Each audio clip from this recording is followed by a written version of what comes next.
Good evening.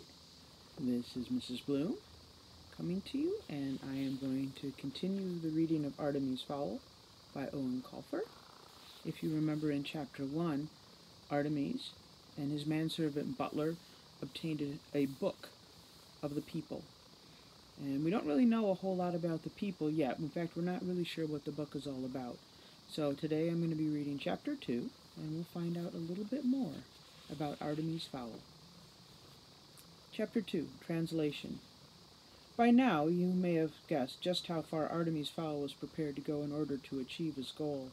But what exactly was this goal? What outlandish scheme would involve the blackmailing of an alcohol-addicted sprite? The answer was gold. Artemis' search had begun 2 years previously when he first became interested in surfing the internet.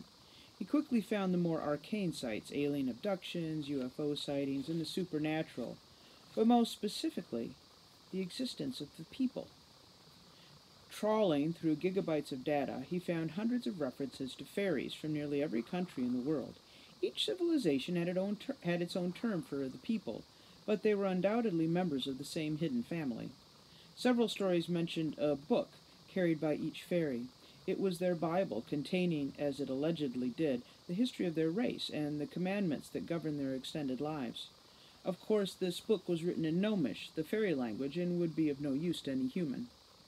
Artemis believed that with today's technology, the book could be translated, and with this translation, you could begin to exploit a whole new group of creatures. Know thine enemy was Artemis' motto, so he immersed himself in the lore of the people until he compiled a huge database on their characteristics. But it wasn't enough. So Artemis put out a call on the web. Irish businessmen will pay large amount of US dollars to meet a fairy, sprite, leprechaun, pixie. The response had been mostly fraudulent, but Ho Chi Minh City had finally paid off. Artemis was perhaps the only person alive who could take full advantage of his recent acquisition. He still retained a childlike belief in magic, tempered by an adult determination to exploit it. If there was anybody capable of reliving the fairies of some of their magical gold, it was Artemis Fowl II. It was early morning before they reached Fowl Manor. Artemis was anxious to bring up the file on his computer, but first he decided to call in on Mother. Angeline Fowl was bedridden. She had been since her husband's disappearance. Nervous tension, the physician said, nothing for it but rest and sleeping pills. That was almost a year ago. Butler's little sister, Juliet, was sitting at the foot of the stairs. Her gaze was boring a hole in the wall. Even the glitter mascara couldn't soften their expression. Artemis had seen that look already, just before Juliet had suplexed a particularly impudent pizza boy. The suplex, Artemis gathered, was a wrestling move, an unusual obsession for a teenage girl, but then again she was, after all, a butler. Problems, Juliet? Juliet straightened hurriedly. My own fault, Artemis. Apparently I left a gap in the curtains. Mrs. Fowl couldn't sleep. Artemis muttered, scaling the oak staircase slowly. He worried about his mother's condition. She hadn't seen the light of day in a long time now. Then again, should she miraculously recover, emerging revitalized from her bedchamber, it would signal the end of Artemis' own extraordinary freedom. It would be back off to school and no more spearheading criminal enterprises for you, my boy. He knocked gently on the arched double doors. Mother, are you awake? Something smashed against the other side of the door. It sounded expensive. Of course I'm awake. How can I sleep in this blinding glare? Artemis ventured inside. An antique four-poster bed threw shadowy spires in the darkness, and a pale sliver of light poked through a gap in the velvet curtains. Angeline Fowl sat hunched on her bed, her pale limbs glowing white in the gloom. Artemis, darling, where have you been? Artemis sighed. She recognized him. That was a good sign. School trip, Mother. Skiing in Austria. Oh, skiing, crooned Angeline. How I miss it. Maybe when your father returns. Artemis felt a lump in his throat, most uncharacteristic. Yes, perhaps when father returns. Darling, would you close those wretched curtains? The light is intolerable. Of course, Mother. Artemis felt his way across the room, wary of the low-level clothes chest scattered around the floor. Finally his fingers curled around the velvet drapes. For a moment he was tempted to throw them wide open. Then he sighed and closed the gap. "Thank you, darling. By the way, we really have to get rid of that maid. She is good for absolutely nothing." Artemis held his tongue. Juliet had been a hard-working and loyal member of the Fowl household for the past 3 years. Time to use Mother's absent-mindedness to his advantage. "Oh, you're right, of course, Mother. I've been meaning to do it for some time. Butler has a sister, I believe, would be perfect for the position. I think I've mentioned her, Juliet?" Angeline frowned. "Juliet? Yes, the name does seem familiar. Well, anyone would be better than that silly girl we have now. When can she start?" "Straight away. I'll have Butler fetch her from the lodge." "Oh, you're a good boy, Artemis. Now give Mummy a hug." Artemis stepped into the shadowy folds of his mother's robe. She smelled perfume like petals in water, but her arms were cold and weak. "Oh, darling," she whispered, and the sound sent goosebumps popping down Artemis' neck. "I hear things at night. They crawl along the pillows and into my ears." Artemis felt the lump in his throat again. "Perhaps we should open the curtains, Mother." "No," his mother sobbed, releasing him from her grasp. "No, because then I could see them too." "Mother, please." But it was no use. Angeline was gone. She crawled to the far corner of the bed, pulling the quilt under her chin. "Send the girl."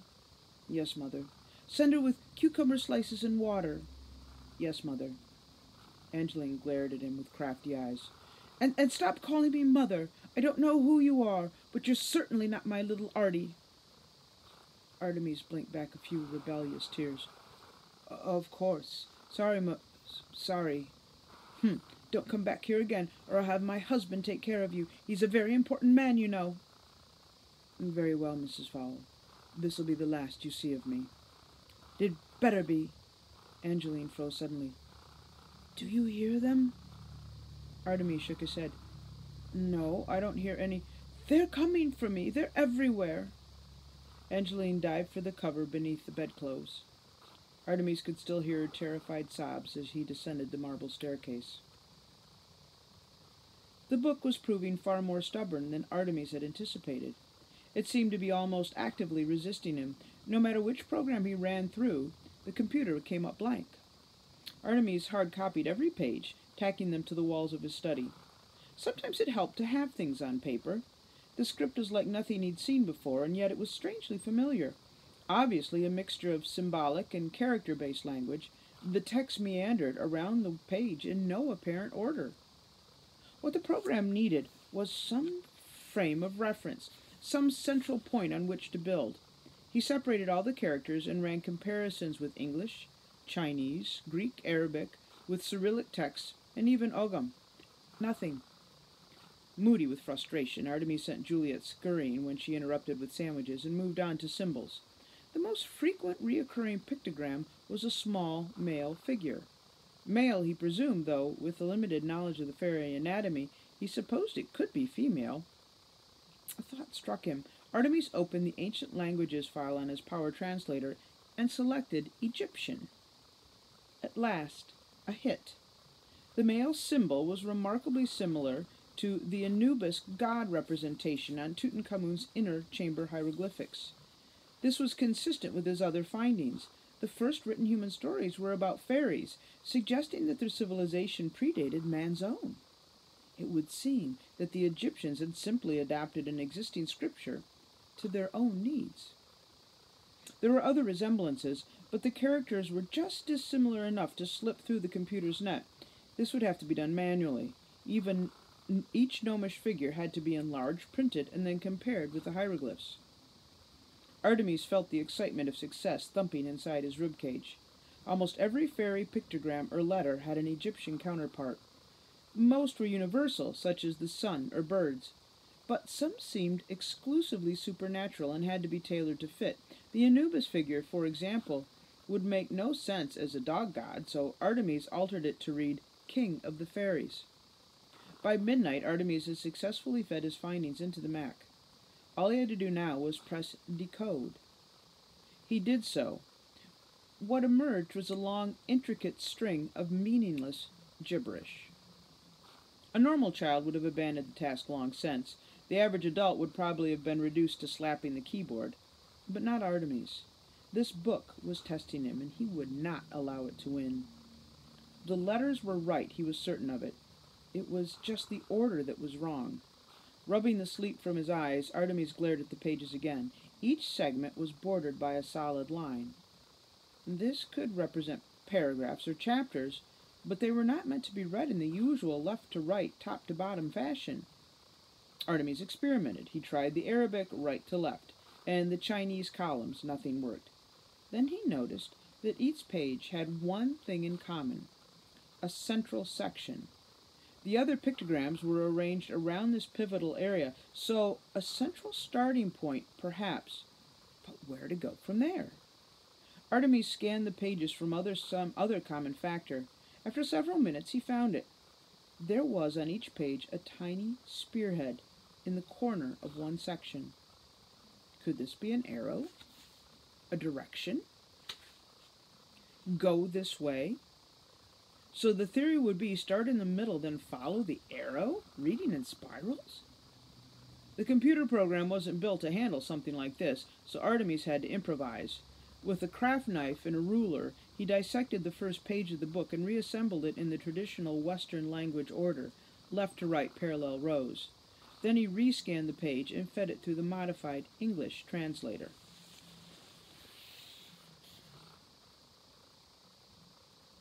So that is what it looks like. The computer hummed and whirred, converting all the information to binary. Several times it stopped to ask for confirmation of a character or symbol. This happened less and less as the machine learned the new language. Eventually, 2 words flashed on the screen. File converted. Fingers shaking from exhaustion and excitement, Artemis clicked print. A single page scrolled from the laser writer. It was in English now. Yes, there were mistakes, some fine-tuning needed, but it was perfectly legible and, more importantly, perfectly understandable. Fully aware that he was probably the first human in several thousand years to decode the magical words, Artemis switched on his desk light and began to read. The Book of the People, being instructions to our magics and life rules. Carry me always, carry me well. I am thy teacher of herb and spell. I am thy link to power arcane. Forget me, and thy magic shall wane. 10 times 10 commandments there be. They will answer every mystery. Curses, alchemy. These secrets shall be thine through me. But, fairy, remember this above all. I am not for those in mud that crawl, and forever doomed shall be the one who betrays my secrets, one by one. Artemis could hear the blood pumping in his ears. He had them. They would be as ants beneath his feet. Their every secret would be laid bare by technology. Suddenly the exhaustion claimed him, and he sank back into his chair. There was so much to complete, 43 pages to be translated for a start. He pressed the intercom button that linked him to the speakers all over the house. Butler, get Juliet and come up here. There are some jigsaws I need you to assemble. Perhaps a little family history would be useful at this point. The Fowls were indeed legendary criminals. For generations they had skirmished on the wrong side of the law, hoarding enough funds to become legitimate. Of course, once they were legitimate, they found it not to their liking and returned almost immediately to crime.